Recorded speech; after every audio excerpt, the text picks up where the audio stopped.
One second.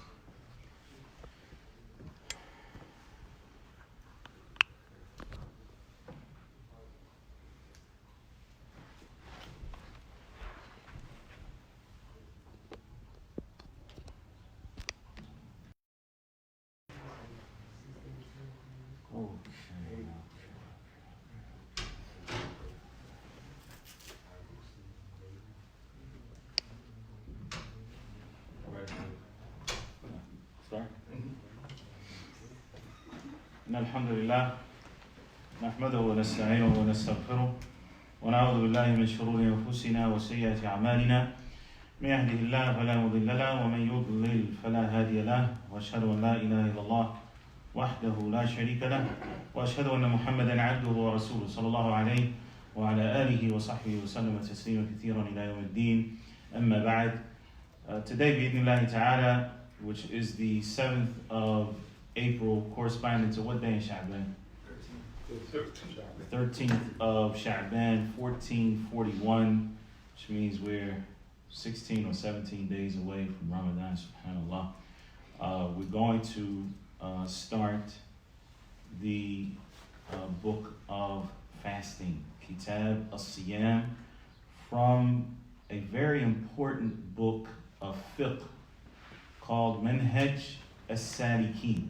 Manhaj-us-Salikin, which can be loosely translated as the path of the wayfarer.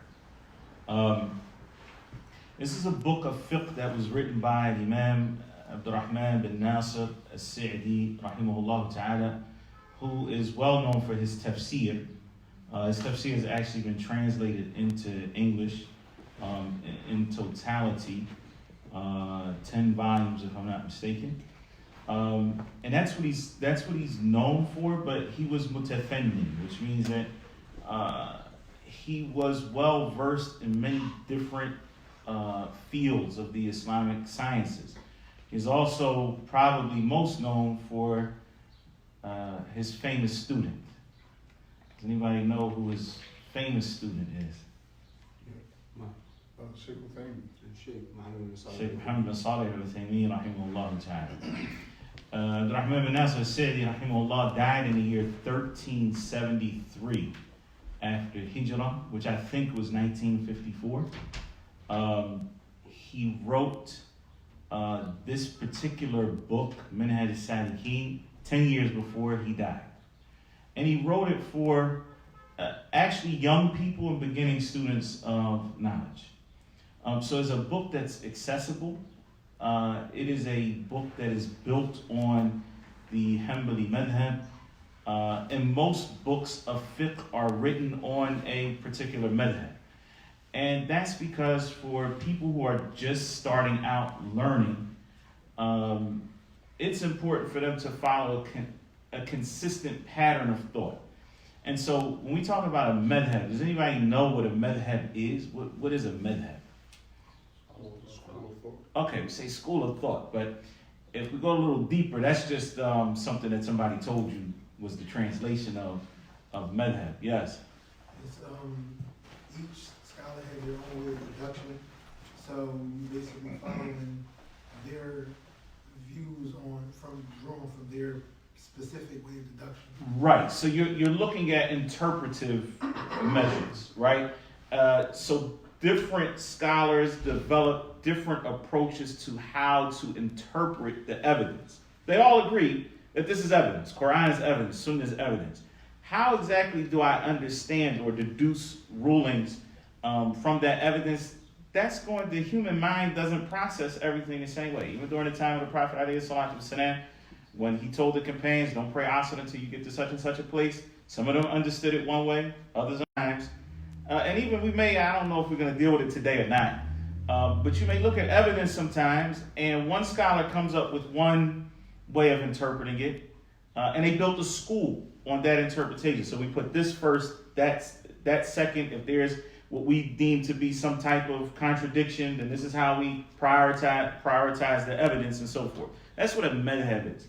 Okay, it's a system of interpreting the evidence. Okay, first of all, determining what is evidence and how to prioritize that, and then interpreting it. And what I mean by what is evidence, there's certain evidence that all of the scholars agree is evidence. And there are other things that they may disagree on. So for example, we just take the madhab of Imam Malik.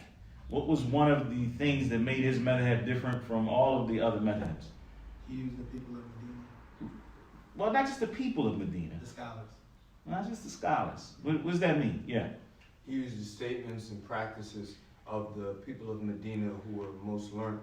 Right. So he looked at the practice of the people of Medina. How did they do things, or what was their opinion about certain things? He thought that that was a stronger approach to interpreting the evidence than simply gathering, for example, a hadith on a particular topic. Well, what did the scholars in Medina, what did they believe about that particular topic? So, by the way, for those of you watching live stream, this is closed to the public. I don't want you to think there's a whole lot of people here, because there are not. Please don't send the cops. No, alhamdulillah, we're being responsible. So the whole point is that this is a book of fiqh. It's a book of fiqh. When you study fiqh, the primary concern, especially in the beginning, the primary objective of studying the book of fiqh is what they call a tasawwur.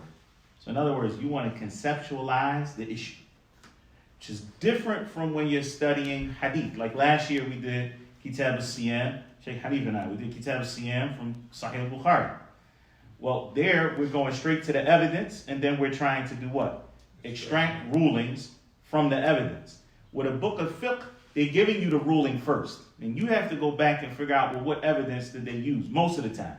You have to go back, especially if it's a beginning book of fiqh. A lot of times they're not going to give you a whole lot of, a hadith. They're not going to bring ayat from the Quran. They're just going to tell you this is what it is. And then you have to go back and try to figure out, well, where did they get the evidence from? Or you go to larger books of fiqh where they're going to explain to you where that's from. But the whole point of a book of fiqh from the door is just to do what? Allow you to conceptualize these issues. Okay? So, and as you'll see, some things you might say, well, I don't need to conceptualize that. I know everything about fasting. Yeah, probably because you've been fasting for many years. But as you move down the line and you start talking about zakat, it's things you need to understand. When you get into bay'ah and nikah, and well, what is this and what is that, and what is khul', and what is riba, and what do these things mean? So these books of fiqh really help us to gain what? The conceptualization of the issues. And then we go in and deal with the evidence. So again, this book that we're covering is called Manhaj-us-Salikin. And you figure it was written almost 80 years ago, right? The language is very accessible for most people because it is considered to be a contemporary book. And it is really a good book to begin with, or for beginners. It was written for beginners. So, and you're going to see, inshallah, we're going to cover the book of fasting. Even though we've dedicated 5 weeks to it, we'll probably finish in 4. And then on that 5th week, we'll be in Ramadan anyway, inshallah ta'ala. And so we'll deal with some important aspects of Ramadan, bi'idhnillahi ta'ala. As a side note, for those of you who are in Philadelphia, alhamdulillah, there are things in the works to try to make this Ramadan be something that is still special. I mean, a lot of, subhanAllah, I mean, we're dealing with let's call it a crisis, across the nation, the stay-at-home orders and so forth. Where the beginning of Ramadan, at least, and Allah subhanahu wa ta'ala knows best, most masajid will not be having salat al-tarawih. And we've grown accustomed to being able to pray in the masjid, pray the tarawih, and get that feeling, right, of social cohesion amongst the Muslims, along with the worship, right? And just to take a step back, and this is a reality check for a lot of us, and we have to ask ourselves the questions. If we were the only people on the planet, we were the only people on the planet left as Muslims, would we still worship Allah subhanahu wa ta'ala, even if you had to do it alone? Or is your worship tied to the fact that somebody else is also worshiping Allah subhanahu wa ta'ala? And so Allah Azza wa Jal puts us through tests in life, and we really have to take a step back and say, you know what? Okay, if Tarawih is not at the masjid, does that mean I'm not going to pray at night? Does that mean I'm not going to put forth an effort to pray with what I can of the Quran, or hold the Mus'haf even, and read from the Quran at least the amount that I would normally do in the masjid? Or am I just gonna, forget about it and watch Netflix? Like, really, a person has to do some real, self, some introspection, and recognize that these are opportunities that Allah subhanahu wa ta'ala gives us to know ourselves better. It's not ideal. I mean, the reality is that even Salat and Jama'ah has a different taste, right, than praying alone, or, praying in your home. It's a different taste. And it's encouraging, when you pray in Jama'ah. But the reality is that there's certain times, situations, and so forth that you are not in control of. Does that mean we're just going to, fall off and not worship Allah subhanahu wa ta'ala, or wane in that worship and just, become lackadaisical? No, really we should be pushing ourselves and asking Allah subhanahu wa ta'ala for His guidance through these times, and drawing closer and closer to Allah subhanahu wa ta'ala, because they are trying times. And if we don't use these times to draw closer to Allah subhanahu wa ta'ala, then it's suspect. When will we do it? When will we push ourselves to try to get to that next level? So yeah, it is, it's one of those reality checks that we just say, subhanAllah, nobody wants to face a Ramadan where you can't go to the masjid. It's not a pleasing situation. But at least we have time to prepare for it. At least we have time to prepare for it. SubhanAllah. I mean, imagine if all of this kind of reached its, climax the day before Ramadan. Then we're trying to figure out, what we're going to do tomorrow. Not going to do that. We got time now to prepare for it. How can we do this in Ramadan? How can we benefit ourselves? We are going to start, we're going to, inshallah, start with incomplete, in these next 4 weeks, Kitab-us-Siyam, which is the book of fasting. Can you read the text for today, inshallah, what we're going to cover today? Does everybody have what we're covering today? The one pager, yeah. It's a one pager. It's on the website, right? Interesting. If you don't have it right now, you can get it. It's on ummonline.org. I'm not sure where to go once you get there. It pops up once you go on. Sorry? It comes up once you go on. Oh, as soon as you go on the website? Okay. Alhamdulillah. Fadl. Alhamdulillahi Rabbil Alameen. Salawatu wa salam ala Rasulil Kareem. قال عبد الرحمن بن نصر السعدي في كتاب الصيام الأصل فيه قوله تعالى بعد أعوذ بالله من الشيطان الرجيم. Just read the English. The book of fasting, the fundamental proof for its obligation is Allah subhanahu wa ta'ala's statement, O you who believe, fasting is prescribed for you as it was prescribed for those before you. Continue? Yeah, keep going. Just read the whole thing, inshallah. Fasting the month of Ramadan is an obligation upon anyone who is Muslim, baligh, meaning reached the age of puberty, sane, and physically able to fast.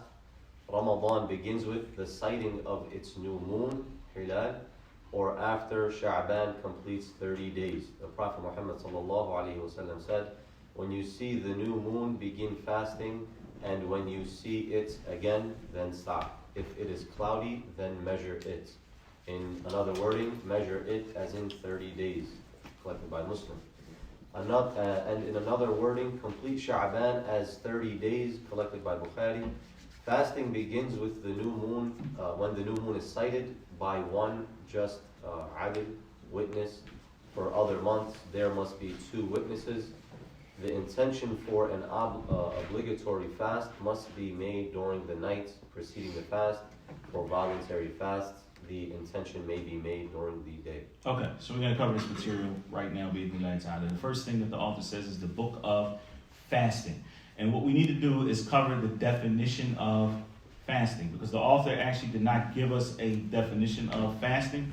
And the definition that most of the scholars use is somewhere built around these four things that we're going to talk about right now, inshallah ta'ala. هو الإمساك عن المفطرات مع النية من طلوع الفجر إلى غروب الشمس. So it is, from a linguistic perspective strictly, a siyam means al-imsak, which means to refrain from or abstain from something. That's what fasting means. Okay, so anytime you refrain from something, you are, or abstain from something, you are fasting. Can anybody think of an ayah in the Quran that gives us that meaning? Just to refrain from something. Stay away from zina. No. Maryam alayhi salam, what did she say? Inni nadartu lirrahmani sawman. I have made a vow to Ar-Rahman subhanahu wa ta'ala to fast.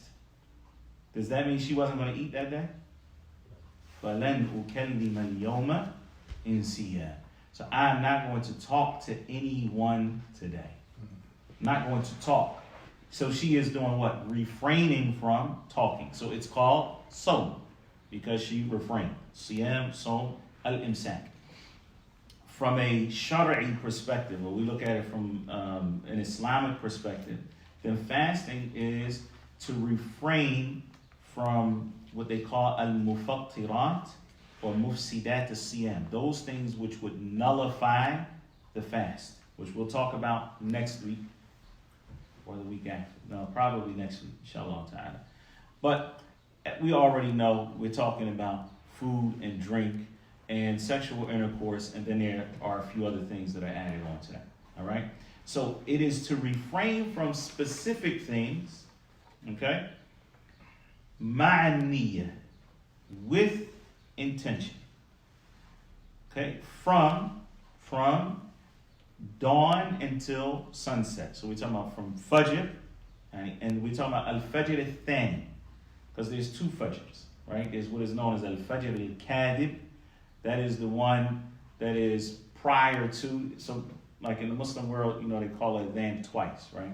Usually about an hour before Salat al-Fajr. And then there's the adhan for Salat al-Fajr.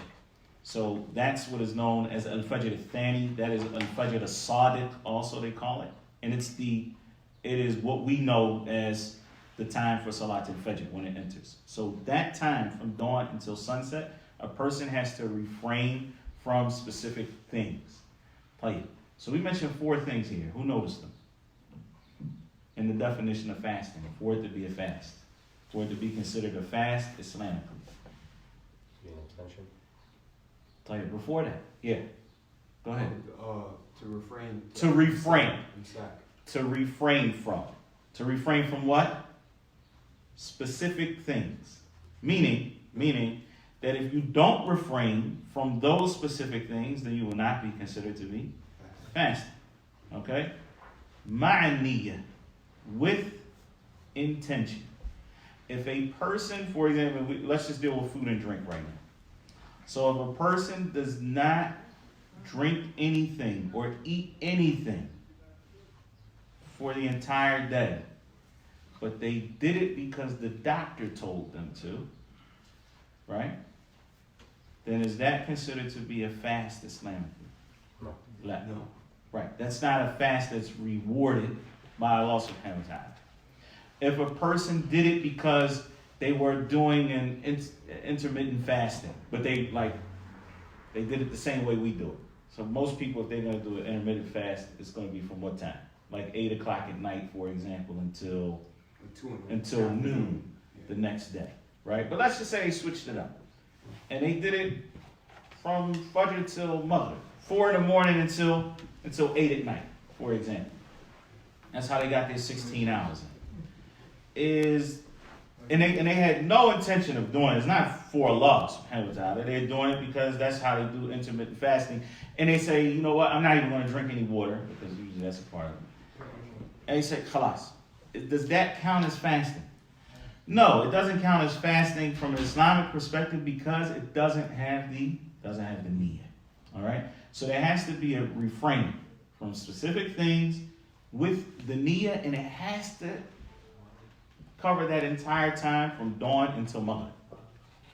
So if a person 5 minutes before Maghrib, they do something that breaks their fast, or even if we consider, as we'll get to, a woman's period comes on 5 minutes before Maghrib, does it count?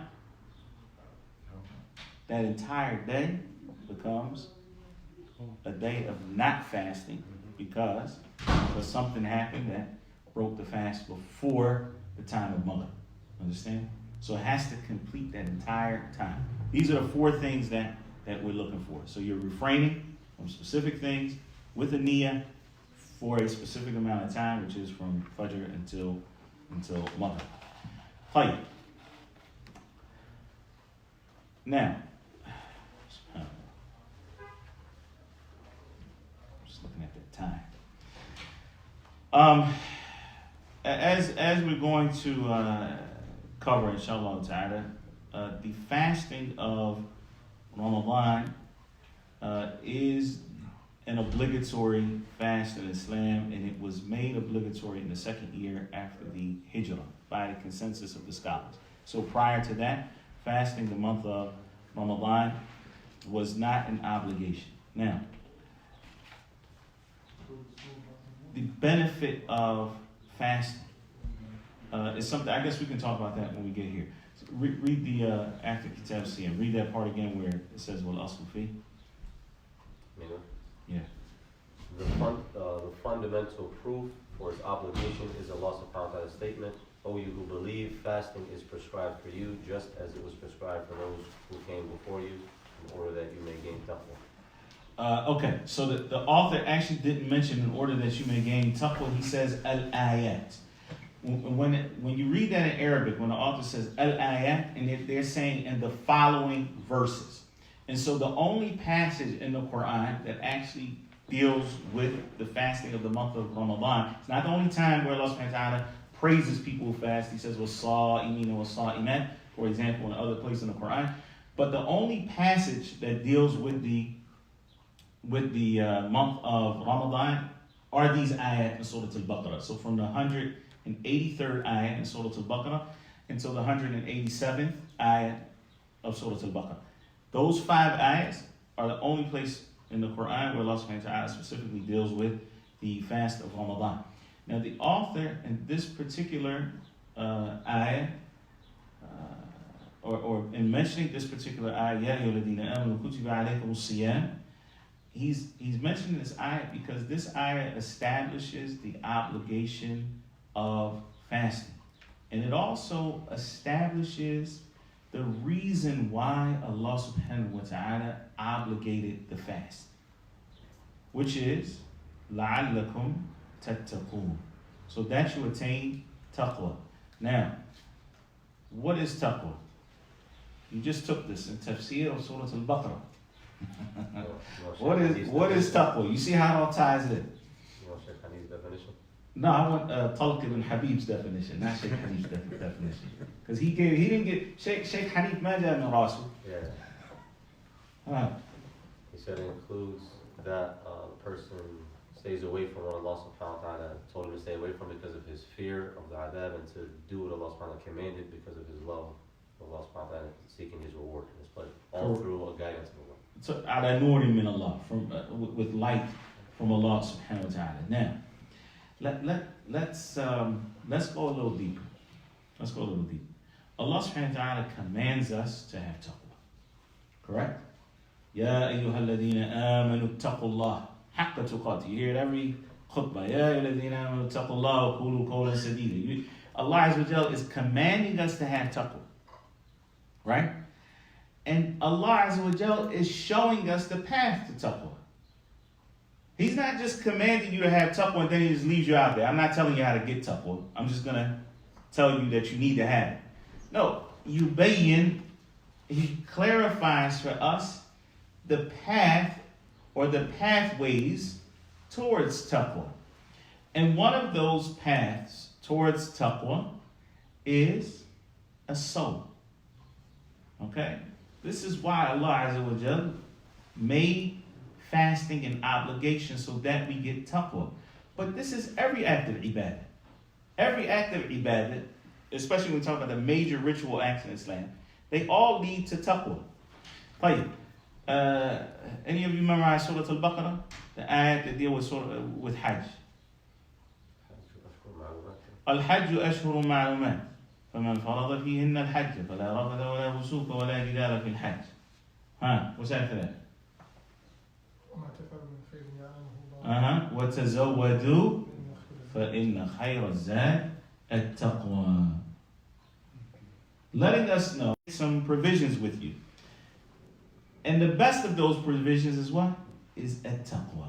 And this is the objective of your hajj ultimately, is that you become a person of taqwa.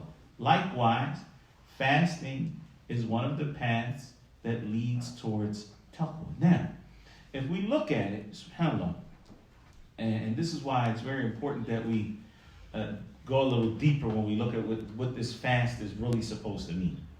A lot of people think about the fast simply from the social element of fasting, which is that by me going through hunger and thirst throughout the day, I'm able to empathize with other people who have to live their lives like that. And that is a benefit that we do get from fasting. But Allah Azza wa Jalla specifically says, لَعَلَّكُمْ تَتَّقُونَ, so that you attain taqwa.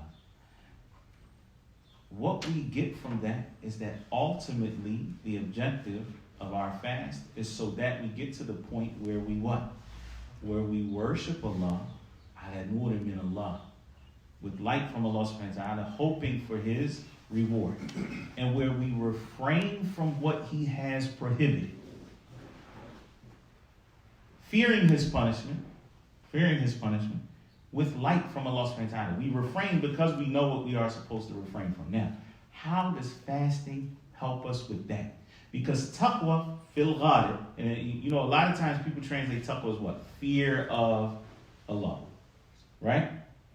And that's because taqwa is more on the side of fearing Allah subhanahu wa ta'ala than it is, meaning that we refrain from those things that Allah subhanahu wa ta'ala has prohibited, more than it is on the side of doing what Allah subhanahu wa ta'ala has commanded. And this is why when taqwa comes with the word bir, what Allah Azza wa Jalla say, وَتَعَاوَنُوا عَلَى الْبِرِّ وَالتَّقْوَى, and cooperate upon bir and taqwa. When bir and taqwa are mentioned together, bir refers to doing what? Righteous actions. Taqwa refers to what? Avoiding His prohibitions. And many people don't realize that obedience to Allah subhanahu wa ta'ala requires both. So you'll find people who believe that their obedience to Allah subhanahu wa ta'ala, as long as they pray 5 times a day, they're not so concerned about leaving off the things that Allah subhanahu wa ta'ala has made haram. But that's taqwa, to refrain from. How does fasting help us on that side, if you will, of taqwa? It's because you are actually training yourself through fasting to avoid the haram. That's what's happening through your fasting. You're training your irada, your willpower, which is very important. And the way that is being done is because you are avoiding what? Things that are normally halal. Drinking water is halal. Eating good food is halal.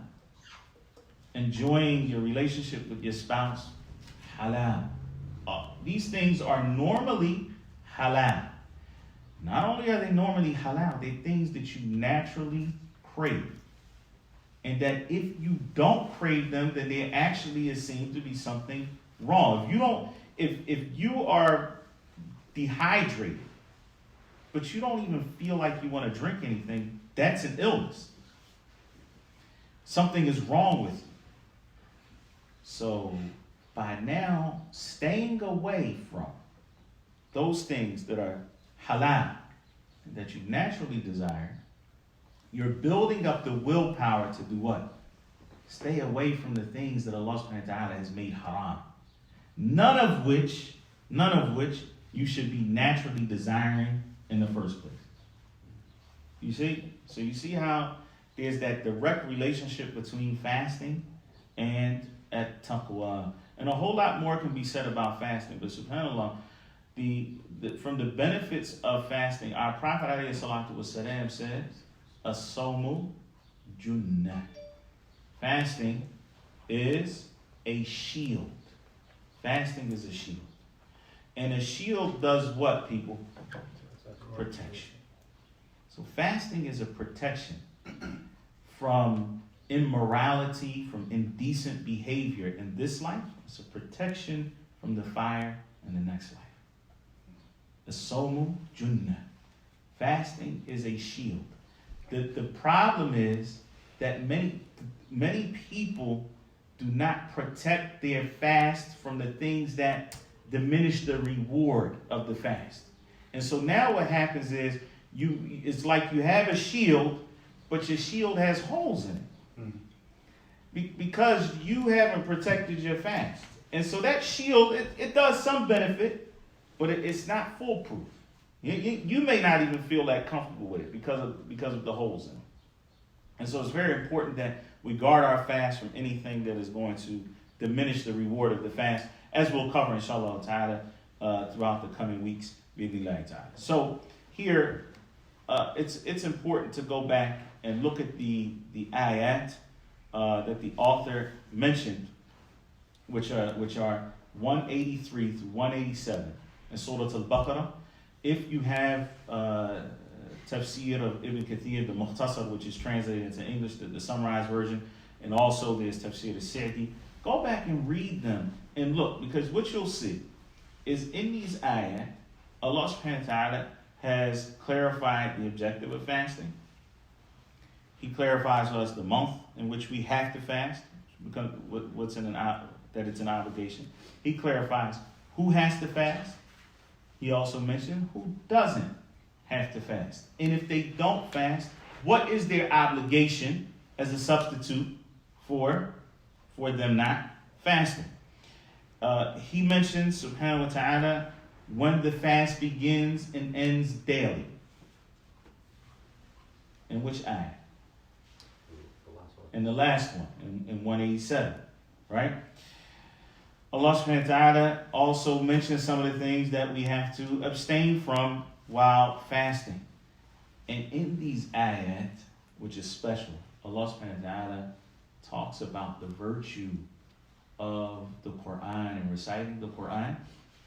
And Allah Azza wa Jal also mentions the importance of dua in this context. So these ayat are very important. Allah Azza wa Jal sums up everything right there for us. And as we know in general, the explanation of the Quran comes in the sunnah of the Prophet ﷺ and in his seerah. I want to just make a quick note to something, bismillah, before we move on to the rest of the text. And we'll move through it pretty efficiently, inshallah. And that is that fasting is one of the best ways to show your gratitude to Allah subhanahu wa ta'ala. Who had the best fast? Dawud alayhi salam. There's only one place in the Quran that I know of where Allah subhanahu wa ta'ala talks about working in gratitude together. Al-amal wa shukr. Allah subhanahu wa ta'ala says, i'malu ala Dawood shukran. Work, O family of Dawood, in shukr, in showing gratitude to Allah subhanahu wa ta'ala. And so it is said that Dawood's fasting, which is the best fast, was shukr to Allah subhanahu wa ta'ala. It was out of his gratitude to Allah subhanahu wa ta'ala. More expressed than that is in the story of Musa alayhi salam, when Allah Azza wa Jal drowned Fir'aun and his army, Musa fasted as it comes in the hadith of the Prophet ﷺ, he fasted Ashura what? Shukran lillah, as it comes in the hadith, to show his thanks to Allah subhanahu wa ta'ala. Shukran lillah. And so the fast of Ramadan is also a shukr lillah subhanahu wa ta'ala. For what exactly? What favor? For the favor of the Quran. For the favor of the Quran. Allah Azza wa Jalla says, Shahru Ramadan, alladhi unzila fihi al-Quran. The month of Ramadan in which the Quran was revealed. There's no mistake that Allah subhanahu wa ta'ala is mentioning that in this context. Shahru Ramadan, alladhi unzila fihi al-Quran. Hudan lin-nas. Guidance for mankind. And it's guidance for mankind that is untampered with. Ila yawm al-qiyamah. Preserved by Allah subhanahu wa ta'ala, unlike any of the other revelation that has been sent. And so we need to do what? We need to thank Allah subhanahu wa ta'ala that we have guidance from Him. We have His speech, subhanahu wa ta'ala. And so we fast the month of Ramadan because Allah Azza wa Jalla told us to. But from the wisdom behind that is that we are thanking Allah subhanahu wa ta'ala for having left with us guidance that no other nation can claim, that no other nation even really tries to claim when put under scrutiny. Nobody else is going to really claim that they have untampered revelation from Allah subhanahu wa ta'ala in its totality. So subhanAllah, this is one of the things that when we think about what we owe, this is something that we owe Allah Azza wa Jalla, this shukr. And fasting is one of the ways that we show that gratitude to Allah subhanahu wa ta'ala for having blessed us to be from the people who have the Quran. And just keep that in mind, inshallah, as you fast this month of Ramadan, and use it as a time to draw closer to Allah subhanahu wa ta'ala through knowing and pondering His speech. And hopefully, the classes that Imam Hanif is doing on Surah Al-Baqarah, which the themes of Surah Al-Baqarah are give us a broad look at the Quran as a whole. Pondering that, taking that time, spending that time with the Quran is something that we should all be doing, not just in the month of Ramadan, but especially in the month of Ramadan. Fast in the month of Ramadan. Fasting the month of Ramadan is an obligation upon anyone who is Muslim, baligh, reached the age of puberty, sane, and physically able to fast. Right. So here we're going to get to the exceptions to this rule next week. There are people who are Muslim, who have reached the age of puberty, who are sane, and who have the physical ability to fast, who don't necessarily have to fast in the month of Ramadan, but they will have to make up that fast. And we'll talk about that. So in general, if a person is Muslim and they are baligh meaning that they have reached the age of puberty. So a lot of times when people translate this, they just say Muslim and adult. And the reason why I didn't like to leave it as an adult is because even though from an Islamic perspective, a person who has reached the age of puberty is an adult because they are responsible, meaning that the angels are writing down their deeds and they're not excused for doing haram. Even though that's the case, a lot of us don't understand because of our particular context. When we think adult, we think 18 or we think 21 or we have some specific number that is associated with it.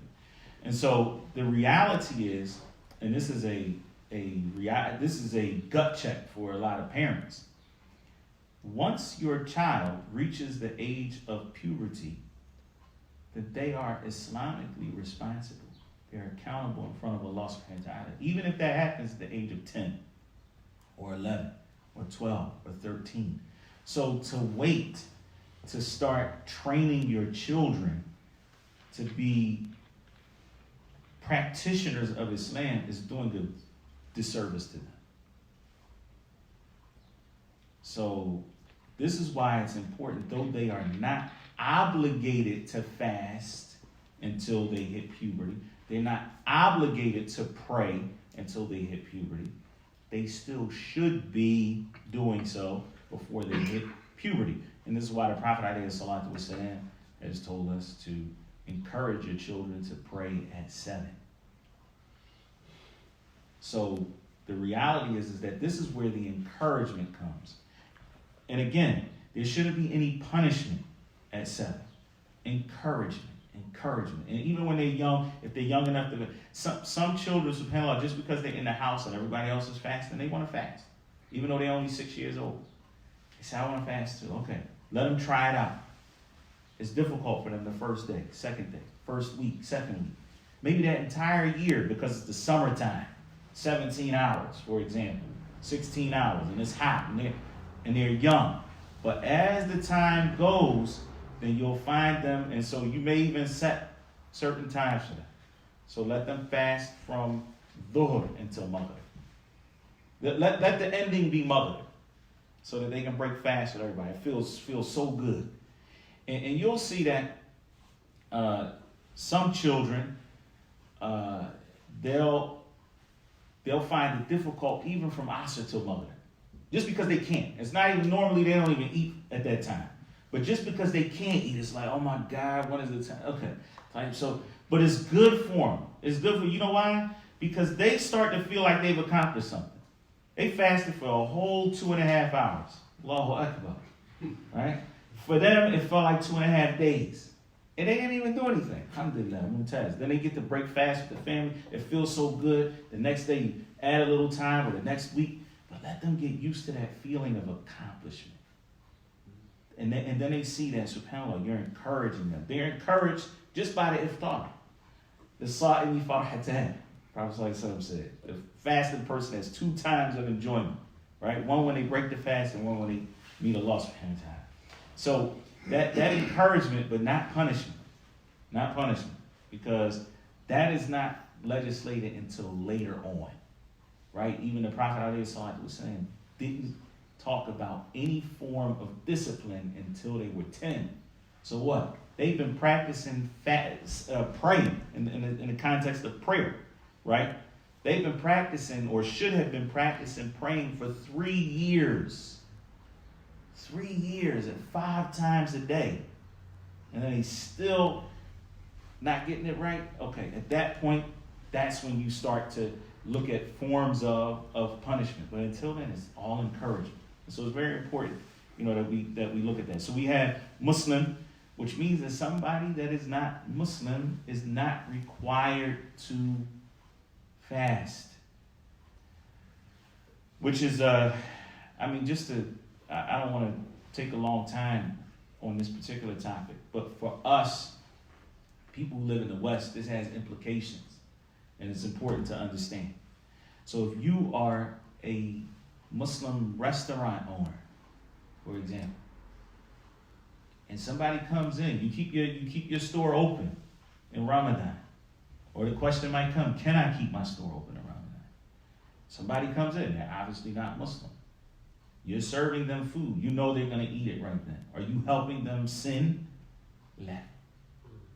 Because they're not required to fast, and if they did fast, it wouldn't be valid from them anyway because there's no niyyah.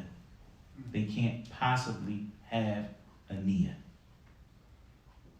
for Allah subhanahu wa ta'ala. So it is okay in the general context in the West. I'm not talking about in Muslim countries. In Muslim countries, you shut everything down anyway for the sha'ira of Islam. Because there is, what did I say sha'ira? What did I say? I came up with some kind of word for it. Significance of Islam, it's apparent presentation. I had a word for it the other day. SubhanAllah, it just came to me at the time.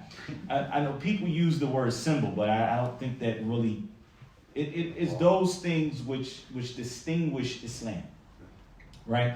And so nobody should be serving food at Dhuhr time in a Muslim country, period. Even if they're non-Muslims that are living in that country or whatever. Because what? Because the whole society adapts to Ramadan. Whereas if you live here as a Muslim business, most Muslim businesses can't shut down in Ramadan and still be competitive enough to survive after that point. And Islam ya'lu. And we want Islam to be, to have the upper hand, right? So in any event, the point is there's no mahdhur shar'i. There's nothing that prohibits us from a legislative perspective from serving non-Muslims in the daytime of Ramadan because they are not obligated to fast. The issue of are the kuffar required, or from an usuli perspective, are they going to be held accountable, right, for them leaving off the obligations of Islam in the next life? That's a totally different issue that doesn't really need to be addressed in the books of fiqh. Fine. So we say that they're Muslim, that they're valid, that they've reached the age of puberty. This is when it becomes an obligation on them. Prior to that, it's not an obligation, even though we should be encouraging the young ones to fast. That they are sane, meaning that they're in a good mental state. If this person has reached the point that they would be considered to be majnoon, meaning that they have lost their normal mental faculties, then this person is not required to fast, nor are they required to do any of the obligations of Islam. And then the last thing is that they are physically able to fast. If they're not physically able to fast, they've reached a particular age, for example, where they have to eat or drink at some point during the day, or they have a chronic illness that prevents them, where they have to take certain medications, for example, or they cannot refrain from eating for a certain period of time, or any other thing that may come up that makes them physically enabled to fast, such as a woman who is pregnant. Then at this point, they are not obligated to fast in the month of Ramadan. So what are the four conditions again? Muslim, reach the age of puberty, sane and able. Sane and able. Okay. Mesh, keep going. We're saying, what about someone who's autistic? Autism is not one thing, it's a spectrum. And so it depends on where they are on that spectrum. Ramadan begins with the sighting of its new moon, or after Sha'ban completes 30 days. The Prophet Muhammad said, when you see the new moon, begin fasting, and when you see it again, then stop. If it is cloudy, then measure it. In another wording, measure it as 30 days by Muslim, and in another wording, complete Sha'ban as 30 days, collected by Bukhari. Okay. Collected by, okay. The question that we want to ask ourselves here is, okay, we know that fasting in the month of Ramadan is an obligation upon people who meet these particular criteria. How do we know when Ramadan begins? That's the question. How do we know when Ramadan begins? Here we go, Moon Wars 2020. Okay?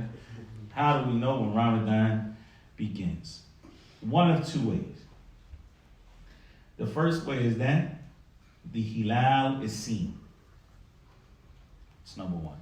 And we'll talk about what is a hilal and all that. But that's number one. The new moon is seen.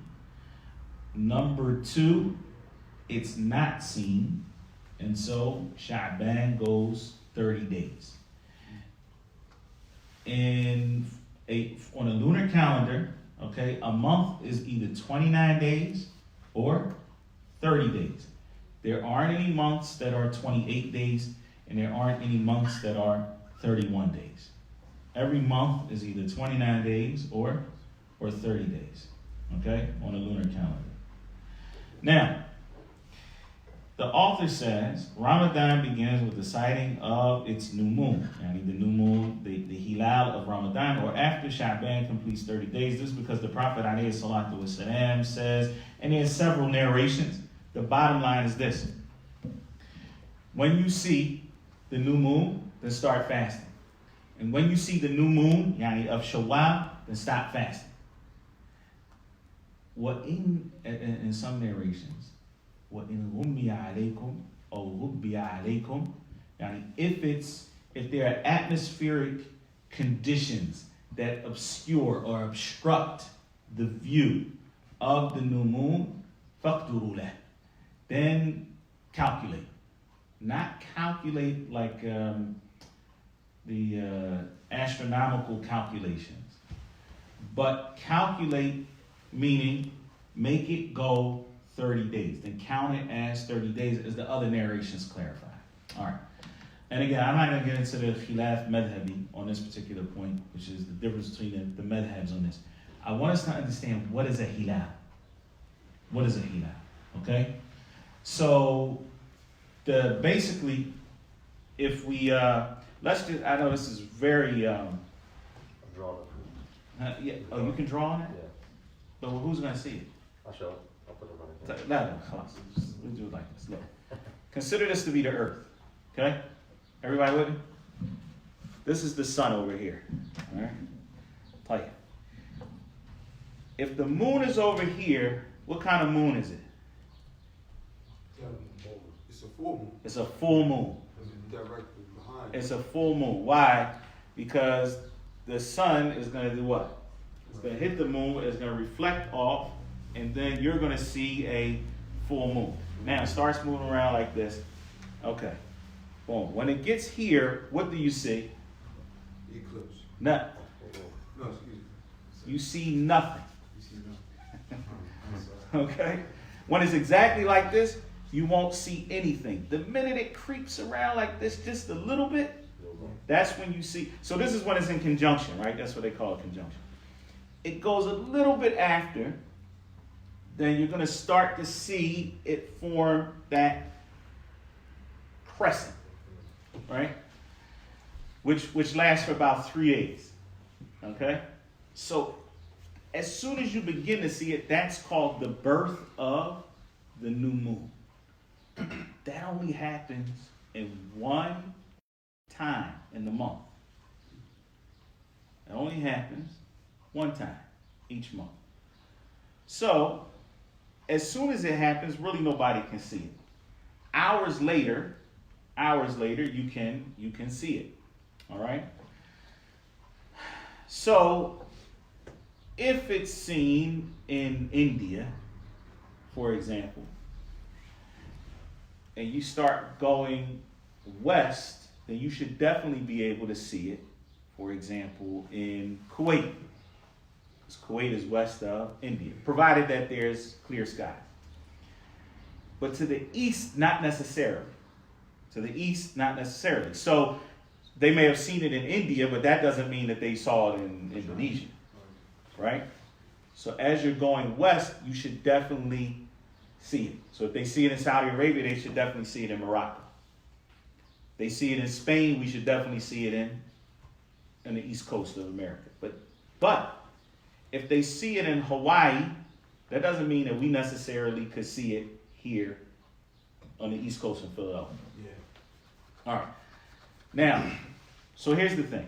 There's no difference of opinion amongst the scholars or amongst people who, astronomers, that there's different matalik, phases, there's different sites for the moon, okay? Different, where you may see it in one place and you may not be able to see it in another place. There's no difference of opinion amongst them. Where they differ is, does that have any consequence legislatively? Does that mean anything from an Islamic perspective? Are we to consider, meaning from a legislative perspective, are we to consider those differences? The majority of the scholars, without going into a whole lot of detail, the majority of the scholars, we have to remember this, that Islam, from a very early time, the empire spread from China all the way to Andalus. It wasn't that there was no global Islam until today. It existed from that time. The problem, not necessarily a problem, but the difference between then and now is they didn't have a system to be able to communicate like we do today. Doesn't mean that the scholars didn't talk about it. That's good, Dan? No. Type, just one minute, inshallah. I'll try to wrap this up. I just want us to understand this point. It doesn't mean, you shouldn't have touched that. Need my hands just make sure I don't touch my face. If you see me touch my face, let me know. It doesn't mean that the scholars of the past didn't talk about it, even though they didn't have the possibility. SubhanAllah, that's what you find about the fuqaha of the past. Some of them in a blameworthy way, they would talk about some very, what we would consider to be far out impossibilities, right? But the reality is that was part of the mental exercise of the fuqaha. So sometimes they talked about things that are very normal for us today that would have been seen as being impossibilities during their time. When you look back, you'll find that the majority of the scholars, including the madinah, they are of the opinion that we are not to consider the different matadir of the moon, the different, the fact that there's different sight phases or whatever, and that what is good for one Muslim land also applies to the next Muslim land. So as long as that Muslim land is to the west, okay, as long as that Muslim land is to the west, all right. So It's to the west of where it was seen, of where the moon was seen. Oh, the ones who are going to follow the moon. Right, the ones who are going to follow that. There is another opinion, and in fact, this was the action of the Muslims of the past, was that they all fasted based on where they were.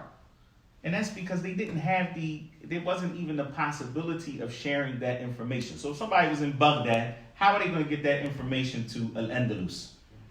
There wasn't a way to do that in the past. So the action of the Muslims of the past was that they all fasted based on where they were and based on the emir of their particular land that they were living in and the region that they were living in.